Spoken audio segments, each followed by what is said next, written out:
y en general, quizás lo han visto en otras producciones, se parte por la reproducción. Y también en el caso acá en producción agrícola, producción de peces. Reproducción y manejo de reproductores. Vamos a hablar, de nuevo, como les decía, básicamente de lo que es los salmones.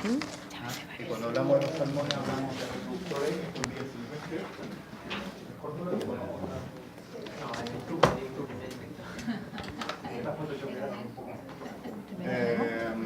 En vía silvestre este tipo de reproductores son los que tenemos, pero en vida en producción acuícola, en producción de salmones, son mucho más chicos, no alcanzan a llegar a este tamaño.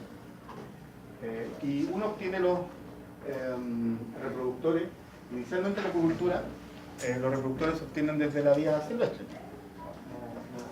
No partimos con la producción inicial con peces de producción. Y ahí sale un poco lo que pasó. O sea, desde la vía silvestre se tomaron reproductores que uno consideraba que eran buenos porque eran más grandes que los otros. Y se metieron en sistemas de producción, el hatchery, donde se mantienen para obtener los gametos. Y de ahí inicialmente se obtuvieron los primeros peces, chiquititos, los fry, y después crecieron y se obtuvo los juveniles. Y en ese momento empieza, como por así decirlo, estamos hablando de esto hace unos 50 años acá, la producción vegetal. Desde ahí se empiezan a seleccionar los reproductores dentro de la misma producción. Y es así que es lo que ocurre actualmente. Actualmente, si se acuerdan, en las diapositivas de estadísticas, las ovas que tenemos nosotros son mayormente nacionales y se obtienen desde la misma producción. Pero nunca hay que olvidar que todas las producciones de estos animales siempre comenzaron desde de una población de animales salvajes. Y en ese sentido, y en especial en salmones o en peces, quiere decir que nosotros actualmente tenemos animales que son bastante más salvajes que en otras especies productivas. Porque estamos hablando, por lo mejor de los casos, 50 años para los salmones en Noruega. O sea, son 50 generaciones, un poco menos de 50 generaciones de peces. En cambio, por ejemplo, otras especies llevamos miles de años domesticándolas, por así decirlo, y produciéndolas. Y por lo tanto hay que también pensar, cuando estamos trabajando en producción, estamos con un animal bastante rústico, por así decirlo, y todavía queda mucho por hacer. Pero de ahí obtuvimos los primeros reproductores y ahora actualmente nos estamos proveyendo de nuestros mismos reproductores. Y es un poco lo mismo. Están los huevos, las larvas, que son los peces chicos, y después el salmón adulto o el salmón juvenil, que se captura, pero en realidad aquí lo que pasa, más que una captura, es se vuelve a seleccionar los reproductores para obtener los gametos. Y ya para hablar un poco de cosas más técnicas, toda la fase de agua dulce se puede dividir en tres grandes etapas. Uno que es el hatchery, donde están los reproductores y se obtienen los gametos y están con los huevos hasta que eclosionan. Por eso el hatchery es como el lugar donde se mantiene hasta la eclosión. Después viene un nursery, aquí les faltó tomar el escrito, que es toda la etapa de primera alimentación. Después viene una producción en agua dulce, probablemente tal, crecimiento en agua dulce. Y después pasan a agua salada, a la engorda en agua salada. Esas son como las grandes etapas de la producción. Y como les decía, al considerar la producción acuícola, y sobre todo cuando uno habla de reproducción, hay que acordarse del tipo de empresas que uno puede tener en relación a esto. Hay empresas que en agricultura, la mayoría de las empresas en realidad ahora ya tienen una empresa con integración vertical. No sé si han escuchado hablar de ese concepto. Es decir, las empresas controlan todos los aspectos de la producción, no lo dejan libre a nada, en el sentido de que controlan desde la obra en este caso hasta que tienen el producto final, el filete o el loin de salmón. Sin embargo, aún existe un porcentaje de empresas que se dedican exclusivamente a una de estas etapas nomás de producción. Hay empresas que solamente se dedican a engorda y hay otras empresas que solamente se dedican a agua dulce. Entonces los objetivos de cada una de estas son diferentes.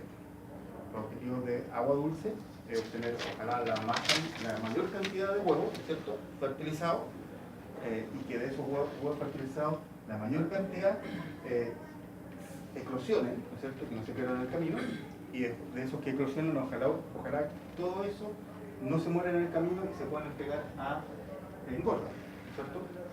Diferente a la situación de una empresa de engorda en agua exclusiva de agua de mar, donde a ellos lo único que les importa en realidad es que crezcan lo más rápido posible en el menor tiempo posible, más que nada. Actualmente les decía la empresa en posición de integración vertical, donde controlan todo, incluso el insumo alimenticio.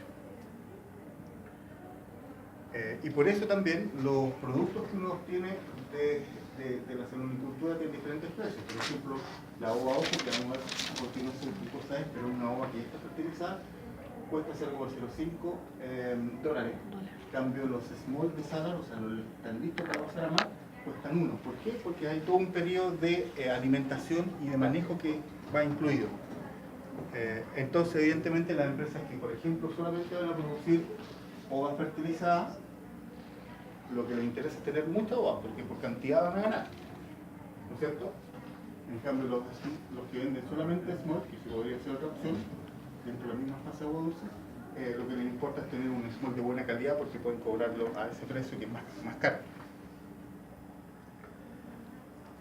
Cuando uno hace un poco también como les decía, de la selección de los reproductores, uno tiene que buscar ciertas características genéticas dentro de ellos. Y básicamente uno busca 3 tipos de características. Una son las reproductivas, la otra es las productivas y la otra son las de calidad en planta.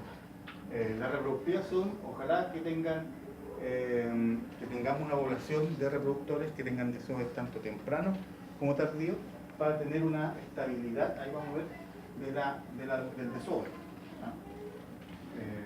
cómo se maneja eso.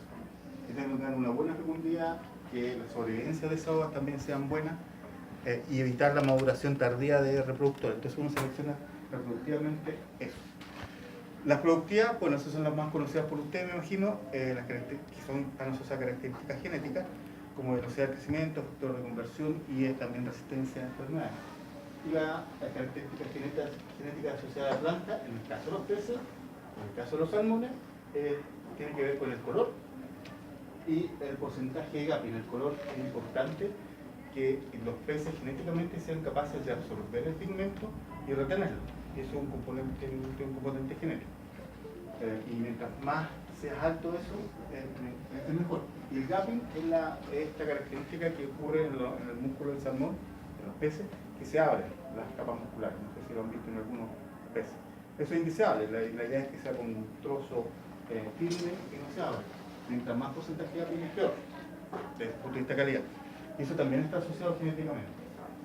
Pero como bien ustedes saben, la genética es finita, ¿no es cierto? Tenemos finitos genes, no infinitos. Entonces, cuando uno habla de la genética, si uno varía alguno de estos, va a estar influenciando al otro, va a subir y bajar uno y otro. Y eso es lo que ha pasado, y ahora estamos en acuicultura, en agricultura, trabajando harto. Siempre lo que uno desea se va por el lado productivo, ¿no es cierto? Para que crezca lo más rápido posible, en el menor tiempo, por la conversión, ¿no es cierto?, velocidad de crecimiento. Y dejamos de lado la otra. Y en salmonicultura lo que pasó, básicamente en los últimos, hace como 10, 15 años atrás, es que nos preocupamos mucho de esto y nos despreocupamos un poco del tema de la resistencia de enfermedad, porque al aumentar estas características genéticas, si se pueden definir cada componente de la población, ¿no es cierto? Aumentaba una característica, la otra bajaba. Esta bajó y los peces se hacían mucho más susceptibles a enfermedades, porque genéticamente estaban más susceptibles. Entonces hay que tener ojo cuando uno habla de características genéticas. La reproducción de los salmones es de días largos. Eso es el de salmones silvestres. Es decir, al igual que las aves, ¿cierto? Empiezan a madurar sexualmente a partir de, en el hemisferio sur, ¿desde qué fecha? 7 días largos. Claro, a partir en teoría, desde el 21 de junio, ¿no es cierto? que comienza el invierno y empiezan a alargarse los días. Pero claro, desde esa época es el gatillo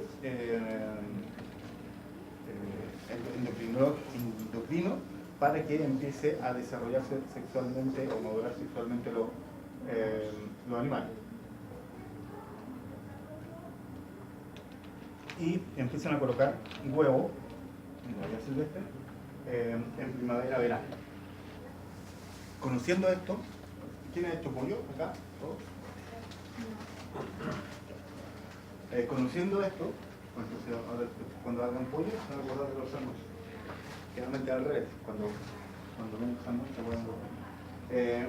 Conociendo esto, este efecto que tiene la luz sobre la reproducción es que uno maneja la luz de los reproductores cuando uno los selecciona. Los selecciona y empieza a manejar la luz. ¿Para qué? Para mantener un stock de reproductores que uno empiece y programe el desove cuando uno quiera, ¿no es cierto? Y eso se hace colocándolo en estanque y cubriéndolo con lona, o dejándolo dentro de una casa del hatchery, y uno controla la luz con timer y controla el fotoperíodo. Entonces así uno puede controlar cuando uno quiera el momento de la reproducción. ¿Se entiende? ¿Sí? Y eso es un poco lo que ocurre. Uno lo que hace es tomar los reproductores al final, o sea, en realidad un poco antes, porque uno va viendo la producción, cómo va yendo, entonces uno, de acuerdo a la producción, uno dice, ¿sabes qué? Estas jaulas me interesa tomar reproductores para nuestra próxima generación en agua salada. Ahí los transfieren a agua, los sacan de la producción, se sacan de la producción y se transfieren a agua dulce y se mantienen, como les decía, en estas condiciones de fotoperíodo adecuados para obtener finalmente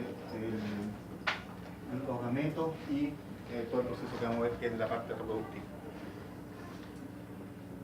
Estos son los tipos de instalaciones que antiguamente se tenían en Chile también. Esto en Noruega, ahora ya no tenemos en Chile. En Noruega se puede porque los salmones son de allá. Y estos son jaulas en ríos o lagos, de un lago, y se ponen los reproductores directamente ahí, se sacan el agua salada y se colocan ahí. Y en este caso son condiciones ambientales naturales, ¿no? O bien se pueden colocar, como les decía, lo que más se está haciendo ahora en un proceso de producción, porque si uno puede controlar todo, en estanques. Si ustedes ven, estos estanques son así, de esta foto se ven como chiquititos, pero si los comparan con casas o otros objetos en la foto, son tremendos.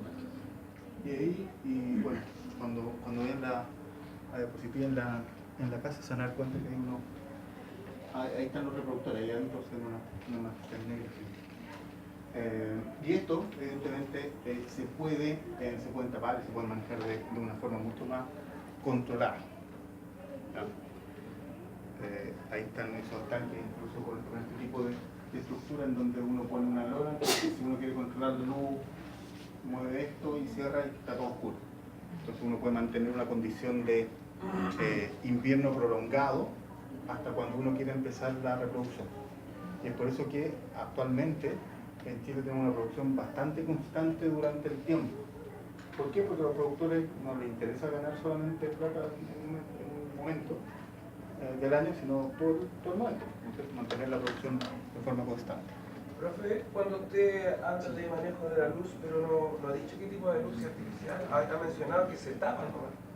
Sí, bueno, dependiendo de tu manejo productivo, puede ser con la misma luz que tienes en ese momento, o bien le tienes que poner luz.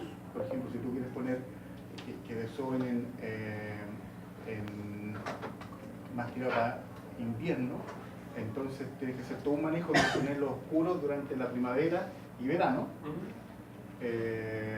tapado, manejando los 12-12, bueno, como tú lo establezcas, y después cuando empiezan a cortarse los días, a partir de diciembre tienes que ir agregándole más luz, aprovechando primero de la luz normal y después agregándole luz.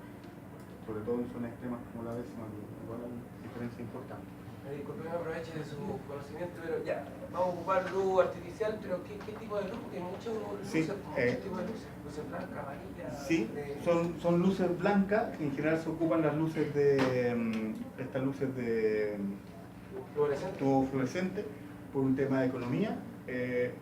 A los peces no les importa, por así decirlo, si es que es luz fluorescente, si es que es luz de amarilla o no. Lo que importa es el lux. El lux. Los grados lux. ¿Conocen ese término? Sí, que es una medida de intensidad de fotones que caen sobre una superficie. ¿Cierto? ¿Cuántos fotones caen en una superficie? Entre más fotones, más luz. Y desde un punto de vista súper técnico, porque no me quería meter como en el área como más que ingeniería acuícola, estamos hablando entre 800 y 1000 lux, lo que se necesita. Y para que se den cuenta un poco de eso, porque 1000 lux, bueno, me aprendo el número porque lo necesito para la prueba, pero lo que me importa es,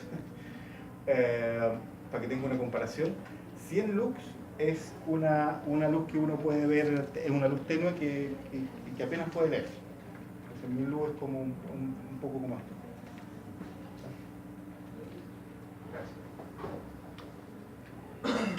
Sistemas también que, estos son más antiguos, sistemas que son en este tipo de estanques que son alargados, afuera, de concreto, etc. Donde se mantienen los reproductores. Como ven ahí, es un reproductor que es mantenido, no es tan grande como el otro, es un reproductor de un primer año, por así decirlo. ¿Profe? Sí. Primero, ¿cómo cuento yo las OVA? En el sentido de que yo junto varias OVA de varios ejemplares. Entonces, resuelto esa respuesta, ¿cómo después yo hago seguimiento de las características de CA?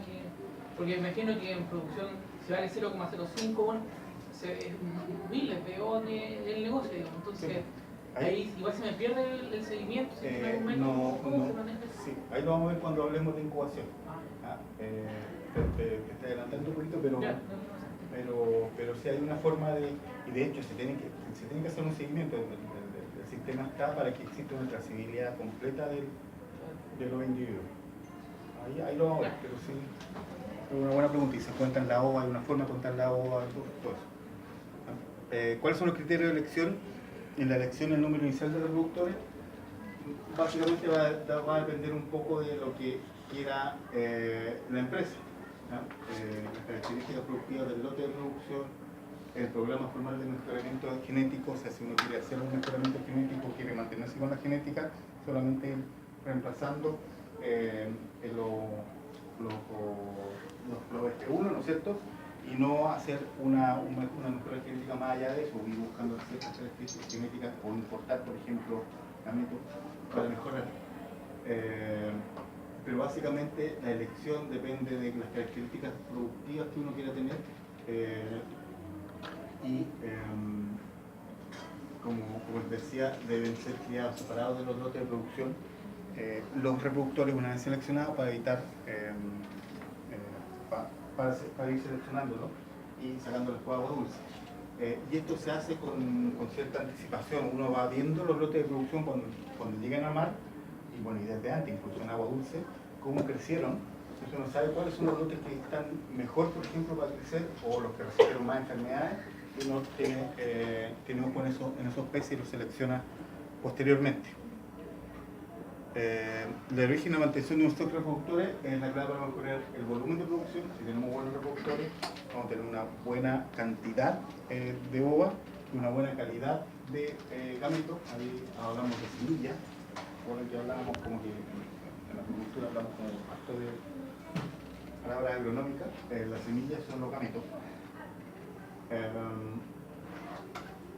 El manejo genético se hace en base a características deseadas como maduración, crecimiento, color o época de desove,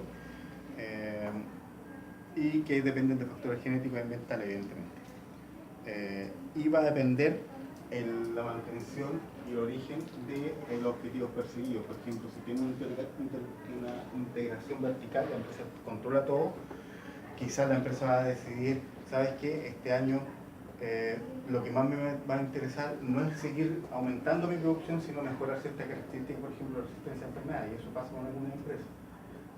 ¿Para qué? Para evitar, por ejemplo, que se enfermen y por lo tanto evitar el uso de antibióticos, y puedo entonces que toda esta producción que tengo para el próximo año esté libre de antibióticos, me lo doy de antibióticos y puedo cobrar más, sin tener que generar una mayor producción, genero mayor valor y por lo tanto gano más, no necesariamente aumentando la producción.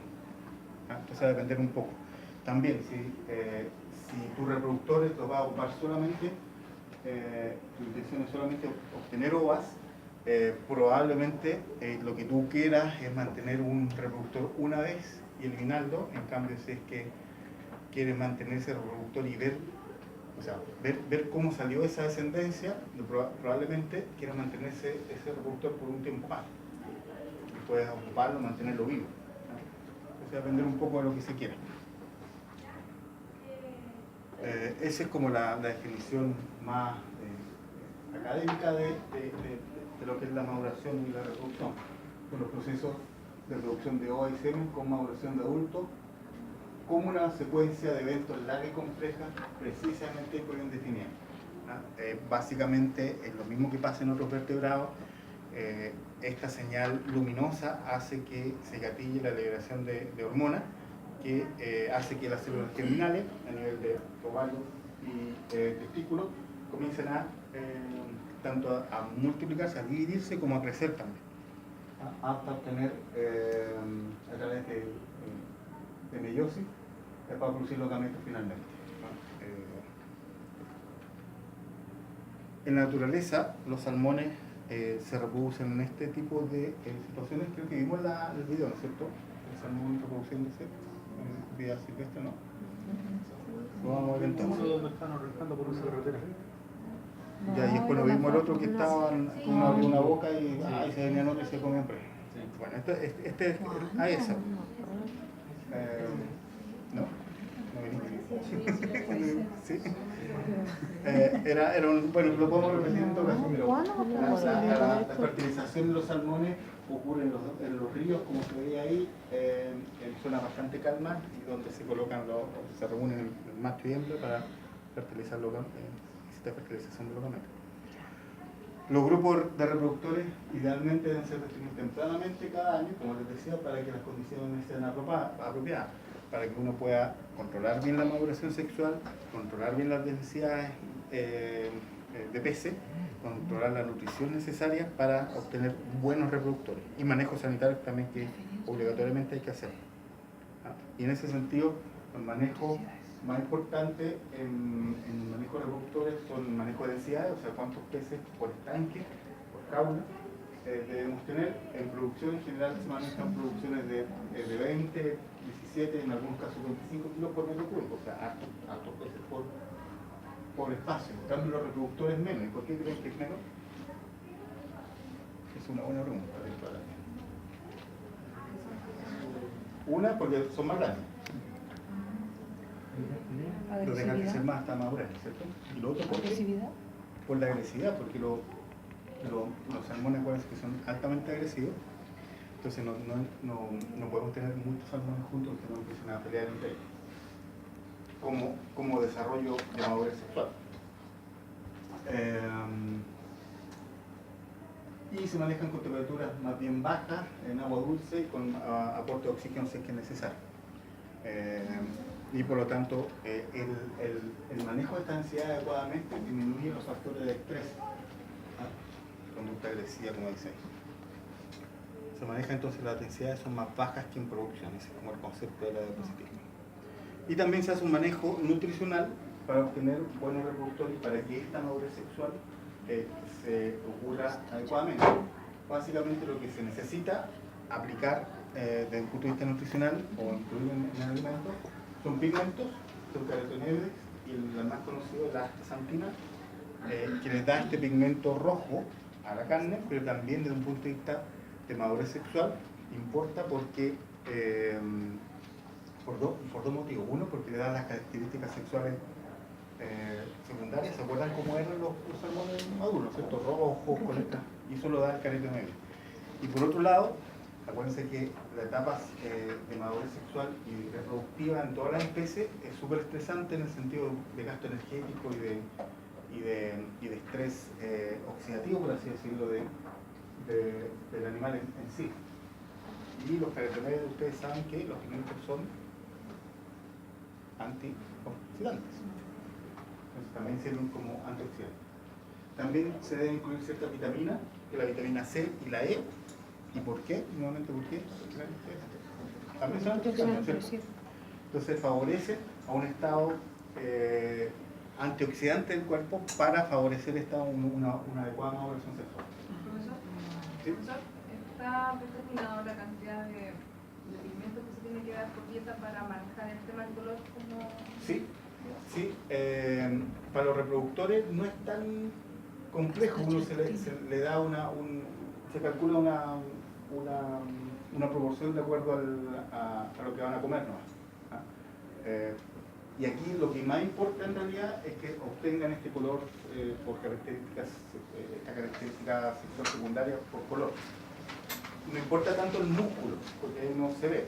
En cambio, en producción sí importa un poco, y ahí en producción el chequeo de ese color y la inclusión del pigmento en el elemento es mucho más estricta, por así decirlo. Ahí vamos a ver cuando hablemos del manejo previo a la matanza, cómo se hace. Se chequea cada una vez al mes, se hace un muestreo, se ve el músculo cómo está, con una cartilla, se ve el color, incluso se puede analizar por laboratorio, y tú chequeas cuánto hay, entonces tú calculas si le diste tanto de pigmento y hay tanto acá, entonces se absorbió tanto, entonces necesita tanto más en la dieta, o lo sacamos de la dieta, y eso se hace. Hay una forma de hacerlo.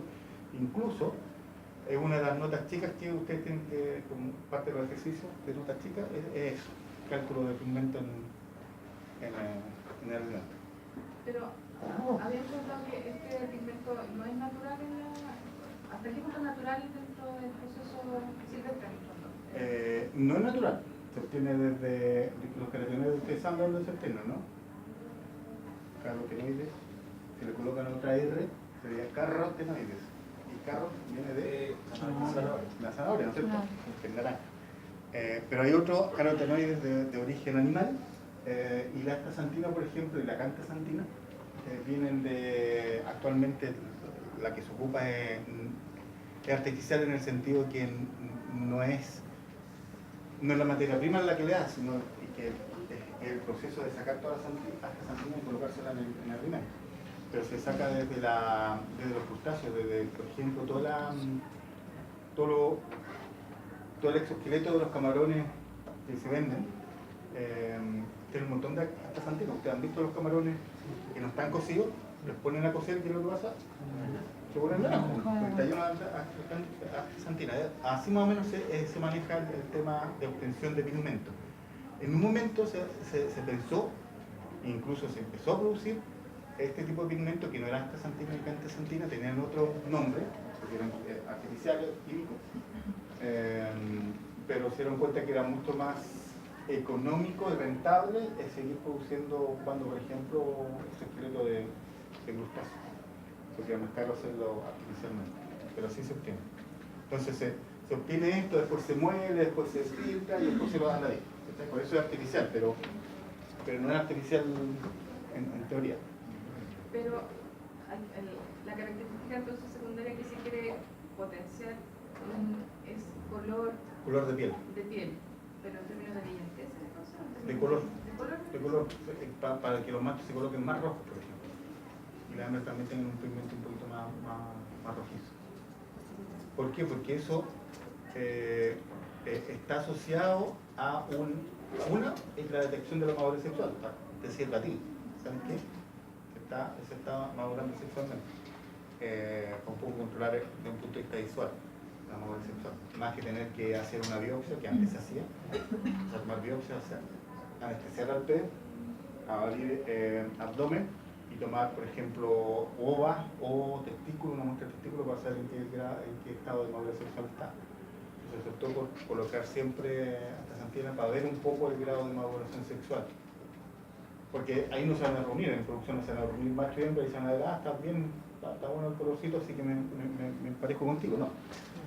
Pero sí es para un buen desarrollo de madurez sexual, un poco de eso. ¿Y por qué tiene esta función también antioxidante? El manejo nutricional también importante porque, bueno, esto es más alimenticio, se baja la entrega de un mes antes más o menos de llevarlo en agua dulce y posteriormente se hace un cero alimentación justo antes de llevarlo por el tema del transporte más que nada. Y por lo tanto la alimentación y nutrición debe ser abordado día 12 meses antes del desove. Y por lo tanto uno tiene que seleccionar esta dieta adecuadamente. La primera mitad del ciclo del manejo de reproductores es una dieta densa en composición de energía y proteína. ¿Por qué? Porque necesitas que exista esta proteína y esta energía para empezar a madurar sexualmente. Pero después, la segunda mitad es una dieta mucho más liviana, ¿no? Sobre todo porque disminuyen los requerimientos de proteína. No queremos reproductores gordos, por así decirlo. Sí. Y finalmente, lo que uno hace es esta restricción dietaria, ¿no es cierto?, al final del ciclo, tiene que ver con a tener una adecuada obtención de óvulos o de gametos. ¿Por qué? Porque si uno no hace este manejo nutricional, restricción dietaria en la segunda etapa,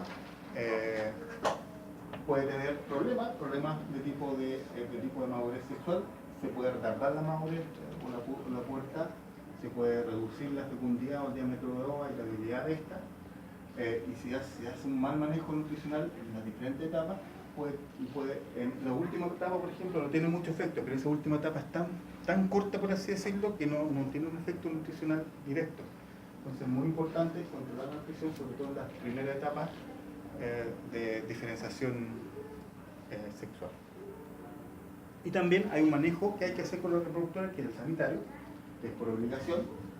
El RESA es el diminutivo del Reglamento Sanitario para la Agricultura, y dentro de ese reglamento hay procedimientos o programas sanitarios generales, PICG, para reproductores en este caso. Y la idea aquí con este reglamento y con este procedimiento es evitar enfermedades de transmisión vertical, ¿no? Que los padres y las madres no transmitan enfermedades. Y disminuir entonces la prevalencia y erradicar ciertas enfermedades que las vamos a ver en su momento, que son importantes en la agricultura porque disminuyen la producción, tanto en agua dulce como en agua de mar, ¿no? Lo que se hace aquí es hacer un screening. A todos los reproductores se toman una muestra de sangre sanguínea y se hace con técnicas de ELISA, IFAT o PCR la detección o de anticuerpos o del patógeno en sí. Ahí lo vamos a ver cuando hablemos de enfermedades, pero el concepto está que se hace un screening para saber cuál es positivo y cuál es negativo. Y eso puede demorar un poco, ahí vamos a ver que también eso ocurre. Y lo que se requiere también durante todo este manejo es que se inyecte un antibiótico un mes antes del desove estimado con algún antibiótico como la citraciclina o la eritromicina. Y también se pueden incluir vacunas. Y en este sentido, ¿cómo encuentran este programa si le dicen, sabes que en un mes más yo creo que voy a desovar y tengo que poner un antibiótico? ¿Qué opinan de ese manejo desde un punto de vista netamente así veterinario, médico veterinario, colocar un antibiótico un mes antes? ¿Está correcto? ¿Está incorrecto? Para complejizar la pregunta, incluso la oxidrociclina y eritromicina en salmones dura harto, dura como 4 semanas, más de 4 semanas, casi hasta 3 meses, dependiendo de la cantidad de inmunocolor. Entonces cubre, por ejemplo, el tema del desove. Pero es bueno, no pueden colocar antibióticos con esta mirada. Ustedes, si fuesen el asesor de Cernapesca y le entregaran este programa sanitario general reproductor, le dijeron, ya sabes que este es mi programa, hay que colocar al antibiótico. Y le decían, sí, ok, sí, está bien. Desde el punto de vista de resistencia, Ya. Pero como es un área sensible que estuvo con problemas, quizás está como por prevención hasta un tiempo que ya no Ya, sea necesario. Tu respuesta es buena para analizarla porque tiene esta implicancia de prevención. Y justamente eso es lo que se pensaba. Uno coloca el antibiótico para prevenir, ¿no es cierto? Pero cuán antes del suceso tienes que colocar un antibiótico. Un mes antes, ¿tú crees que es adecuado? O mucho, ¿no es cierto? Eso está bien, cuando uno piensa que va a haber un manejo de eso, de ser súper estresante, quizá haya contaminación o quizá haya una infección de por medio, ok, colócame solo porque tú sabes qué va a ocurrir. Se supone que hay una curva de eficiencia del fármaco Sí, también. en función del virus y de la carga viral, o sea, de la bacteria, ¿no? Pero desde un punto de vista así, netamente conceptual, ¿uno coloca antibióticos preventivos? No. ¿No es cierto? Porque Uno- extrapolando eso se ocupa, por ejemplo, cuando va a hacer un manejo dental o alguna Es que ahí tú crear sabes una que- pieza sí. dentaria, se recomienda dar antibióticos previos. Sí, porque tú sabes que una zona que Claro. va a estar altamente contaminada y lo más Pero un probable es que no hay antibiótico no se antibióticos. debería dar si no hay un agente dando vuelta. Eso es el concepto, y qué bueno que lo dijeron, porque me ha tocado en otras universidades, sobre todo en esta todavía, y algunos dicen, no, sí está bien, dale antes, profiláctico. No, la única cosa que se da para prevenir enfermedades o son vacunas. Lo único. Cuando uno sabe, y eso está bien por tu lado, el concepto que tenés está bien, porque uno sabe, por ejemplo, esto, si tú lo vas a hacer en una piscicultura, vamos a ver cómo se hace después, que no es tan así, pero una piscicultura que fuese súper cochina y tú vas a hacer en un ambiente súper contaminado, ok, ponle un antibiótico, pero pónselo 1 o 2 días antes, a una semana antes, no sé, igual como dura esto, pero no un mes antes. ¿Por qué? Porque si le colocas un mes antes, va a estar metabolizando este antibiótico, ¿no es cierto? Como tú dices, que los niveles se elevan y después empiezan a bajar por eliminación, por metabolización y eliminación, y va a estar contribuyendo o favoreciendo, aumentar el riesgo de, como decía la compañera ya, de resistencia a antibióticos por bacterias, Profe, que es un tema súper complejo actualmente. también el tema, ¿existen estudios, por ejemplo, de cuál es la prevalencia de las bacterias que se presentan en los espacios de SOE en Chile o donde se hagan, digamos? Porque a lo mejor bajo ese criterio, cuando, oye, de acuerdo, o sea, es verdad lo que dice, pero yo hice un estudio donde sé que tengo tantas bacterias. Entonces por eso hago, o sea, tratando de buscar la Sí. respuesta. Sí, en realidad o sea, hay un par de estudios que dicen que bacteria está más predominante en agua dulce. Actualmente son las flavobacterias, ¿no? No, porque estas son enfermedades de transmisión sexual. Las flavobacterias, que son bacterias que están en el agua y que pueden provocar enfermedades en los peces, no son de transmisión vertical. Y esas se tratan, y peor todavía, porque esas no se tratan con oxitociclina y erytromicina, se tratan con otro, con clorfénico, pero son más estrictos. Pero en general los productores no hacen eso. Porque como vamos a ver, el procedimiento es súper controlado y limpio para obtener las ovas y producir esta fertilización. Pero sería una muy buena herramienta si tú sabes que la prevalencia de alguna enfermedad importante bacteriana está ahí y le podría dar, por ejemplo, un antibiótico antes justo del SOS, que tú sabes que también la persona va a ser súper cochina y que va a estar en contacto con el patógeno y que el riesgo es muy alto, sobre un 90% que se va a contaminar con la bacteria, ya para colocar el antibiótico previo, pero no tan largo como un mes. Ahora, bajo De la hecho, norma- esto lo quieren cambiar, por eso les Eso le preguntaba. pregunta, bajo la normativa, ¿cuál es el criterio que se supone que se hace en función de criterio técnico? No hay criterio. ¿Ah? Ahí no estuvo asesorado por un buen veterinario o no estuvo asesorado por un veterinario de partida, porque uno no coloca antibióticos preventivo. Uno coloca los antibióticos con una preventivo conocido y ojalá con un antibiograma, todo lo que ustedes saben. Pero actualmente la normativa lo exige y todavía hay que colocar esto, no lo quieren cambiar. el manejo ambiental básicamente es mantener una buena temperatura, una baja temperatura a los animales.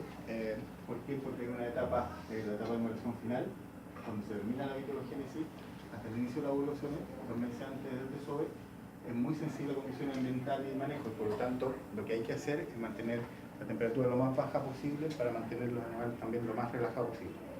El periodo de desove, cuando uno maneja lotes de reproductores, no todos los reproductores, aunque uno los maneje de la misma forma, van a entrar al mismo tiempo a las hembras a desovar, por muy ideal que uno quisiera hacerlo. Antes, y si se da alguna experiencia, por ejemplo, de colocar hormonas, como se colocan en las vacas, ustedes tuvieron vacas recién, ¿no es cierto? ¿Han visto ya manejo hormonal?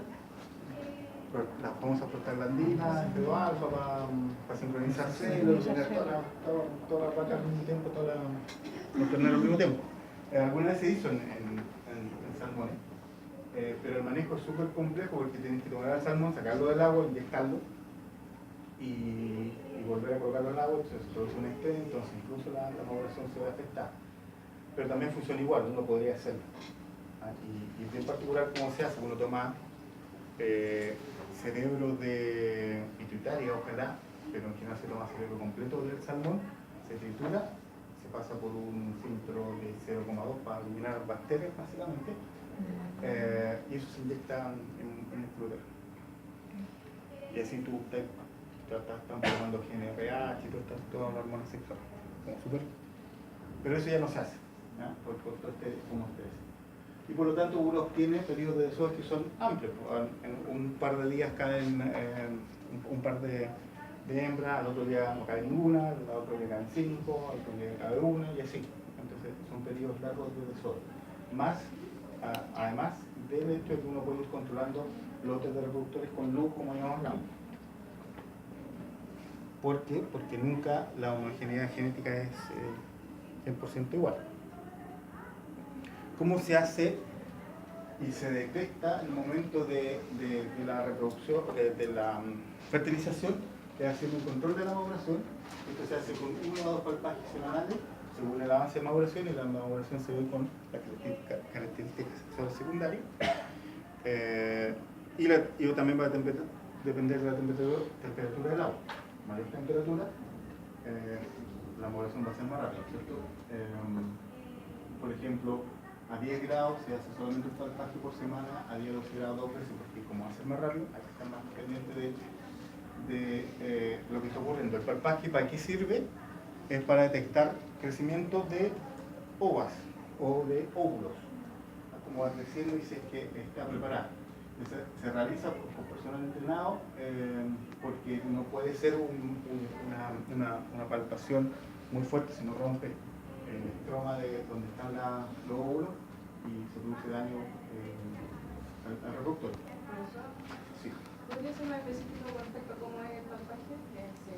El palpaje, en esta etapa además los reproductores son súper tranquilos, uno puede meter la mano y tomar en la misma agua. Si no, hay que sacarlo y el palpaje se hace desde craneal hacia distal con una fuerza, como difícil decirlo, por eso he mencionado, una fuerza suave para detectar ¿qué cosa? Uno detecta los óvulos en términos de dureza y de tamaño, ojalá, porque uno va pasando y uno siente de qué tamaño están. Lo otro es que cuando uno pasa y hace este manejo, a veces cuando ya están listas para la fertilización, empiezan a salir los óvulos solos, se empiezan a escapar. Entonces ahí uno para y dice, ya, ok, mañana hacemos la fertilización o lo hacemos al tiro, si está disponible. ¿Son los dos óvulos productivos? ¿Ah? ¿Ambos óvulos son productivos? Ambos ovarios. O sea, perdón, ovarios. Es solo uno. Sí, no, está ahí. ¿Solo Es uno? solo uno. Solo uno. Profesor, en este caso, igual se usa un macho por hembra, o igual que en la otra producción un macho por varias hembras. Se ocupa un macho por varias hembras. Ahí vamos a ver el video. Incluso se recolecta, se pueden recolectar varios semenes de macho y se van distribuyendo en todas las hembras. pero en realidad no se hace ese manejo tan fino como en otras especies, que incluso uno puede sacar el semen, diluirlo, mantenerlo y hacer todo el cuento, no, aquí es más directo. Pero sí, es mucho menos, o sea, un macho sirve para variar. El objetivo entonces es detectar lo más precozmente cualquier evento de maduración y así evitar la sobremaduración del óvulo, y también detectar los famosos JAK, que son maduros precoces, que la característica de fecundidad es muy baja en ese tipo de animales.